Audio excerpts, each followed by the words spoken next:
Hi, my name is Yarza Ong. So I went to go see the play this weekend, and I stayed through the entire thing, and I'm completing this response entirely on my own. So if I had three words to sum up my reaction, I would say I was pretty amused because it was truly a fun, whimsical show. I was pretty overstimulated just because there's so much going on, and it made me feel pretty warm because it reminded me of my childhood. So the name of the playwrights were Lynn Ahrens and Stephen Flaherty. I hope I'm saying that right. And I really do think they wrote a comedy. It was a light-hearted comic story with a happy ending. I don't really think there's much debate there. Regarding the conflict, I would say we actually have two protagonists. We have Horton and we have Jojo, and they kind of go through their mostly separate stories and growths. Horton was fighting to protect the Who's. His motto was kind of like, oh, like a person's a person, no matter how small. And Jojo wanted to express himself as a thinker. We mostly see him interact with the cat. And I actually think the climax of the play is actually when the worlds of Horton and Jojo like kind of converge, and they're trying to convince everyone else that the Who's really do exist. That's where like all the tension is. That's where it feels like that tension also kind of gets resolved. Regarding the language, I think it was pretty obviously an informal play. It was that classic Dr. Seuss rhyme scheme that we see in a lot of the lines. I also wanted to point out how a lot of the musical notes are repeated themes throughout the play, most notably Horton's person's a person, no matter how small. I don't think I got it right, but at the beginning and end of the play, they also shout Seuss, which I thought was like a neat little addition. As for the director, so the name of the director is Tommy Iafrate. I hope I'm saying that right. And the play was conducted on a classic proscenium stage. As for the casting, I think all of the actors definitely fit the roles perfectly. They had good chemistry and worked well together. And there's a lot of racial diversity. We have Horton, who's black, Maisie, who's written to be Hispanic, and I also think played by a Hispanic actor. Jojo's parents were an Asian white couple, which is also interesting, and so on. Um, a strong staging picture I wanted to talk about is the scene with Jojo in the bathtub, pretending he's in the pond, and all the actors are kind of holding their rods with like a fish attached at the end.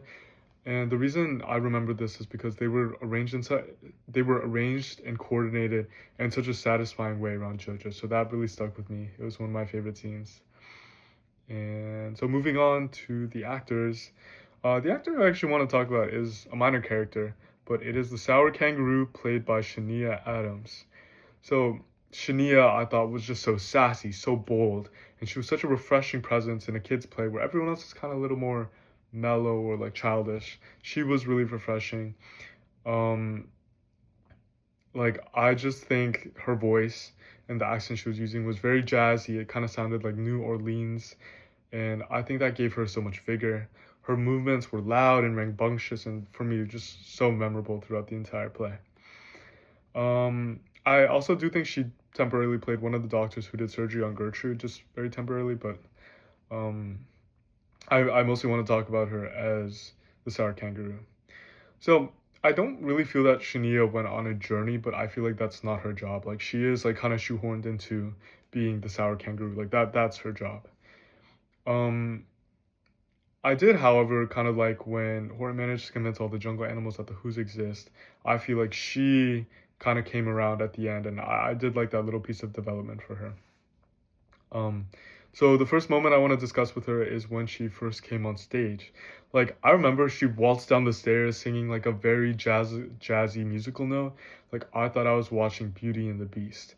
Um, at the time, I didn't even know what character she was playing or who she was supposed to be, but that like stuck with me a lot because she kind of stuck out from all the other animals. She kind of gave like a leader kind of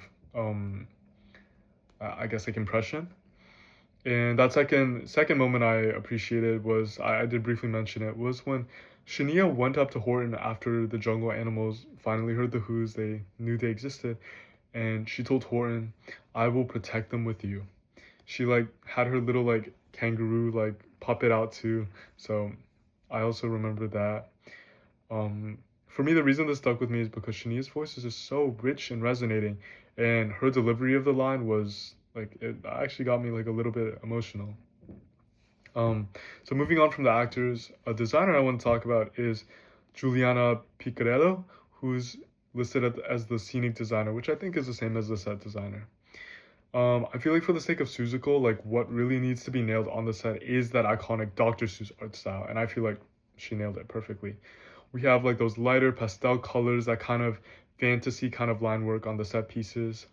One specific design choice I want to talk about was the rainforest trees, because when we're first introduced to the jungle animals, I think the jungle of Nu, I think is what it was.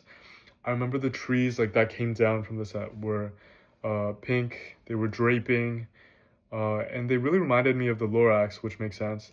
And I think Juliana did make the choice just to make it very reminiscent of like the Dr. Seuss art style.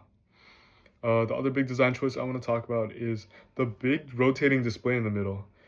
This was a centerpiece utilized as a tool to bring characters and set pieces in and out of the stage, but I thought it was really creative, fantastical, and practical.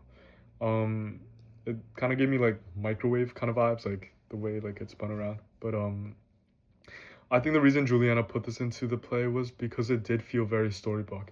Every time that like display would move, it kind of felt like we were flipping a page in the book, and I think that really helped sold like the Seuss aspect.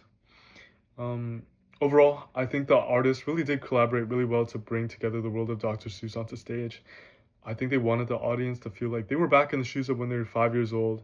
They were really utilizing that nostalgia to bring together. It was a very fun, lighthearted, yet impactful play. Um, I would say my parting thought is that even though Seussical was a children's play, I think like a children's play can still leave you very fulfilled, even if the story isn't so dark and complex, kind of like The Balcony was. We all have a child inside us, and I think theater is a magnificent way of bringing it back out. Thank you.